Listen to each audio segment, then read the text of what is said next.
बातमी नांदेडमधली अजित पवारांच्या भाषणावेळी घोषणाबाजी झाली आहे। संपूर्ण कर्जमाफीसाठी शेतकऱ्यांनी घोषणाबाजी केली आहे। आरडाओरड करणाऱ्या शेतकऱ्यांना पोलिसांनी ताब्यात घेतलंय। नांदेडमध्ये गोरठेकर यांच्या पक्षप्रवेशावेळी ही घटना घडलेली आहे।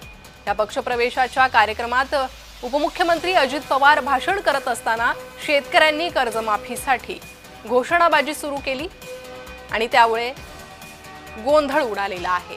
तर घोषणाबाजी करणाऱ्या शेतकऱ्यांना पोलिसांनी ताब्यात घेतलेला आहे। अजित पवार यांच्या नांदेडमधील भाषणावेळी हा प्रकार घडलेला आहे।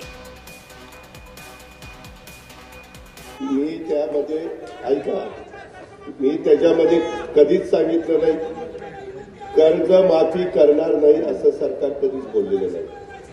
आपल्याला एक बार तुला ऐक माझा ऐक तरी त्यामध्ये आता शेतकरी बांधवांनो बैराजाव आता हे जे नैसर्गिक संकट आलं त्यामध्ये तुम्हाला पुन्हा उभं करायला 32,000 कोटी रुपये 32,000 कोटी रुपये लागले। आता ही व्यक्ती जे सांगतील पाठीमागच्या काळामध्ये एकदा कर्जमाफी झाली देशामध्ये ती 71,000 कोटीची झाली। त्याच्यानंतर देवेंद्रजींनी कर्जमाफी केली ती पण काही हजार कोटीची झाली।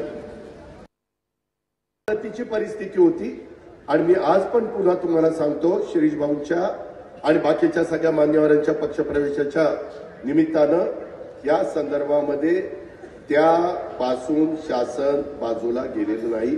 मुख्यमंत्र्यांनी पण सांगितलं की आम्ही ती देणार आहोत। परंतु हे सगळं करत असताना मित्रांनो आपल्याला मी तुम्हाला सांगतो इथं लाडक्या बहिणी बसल्या।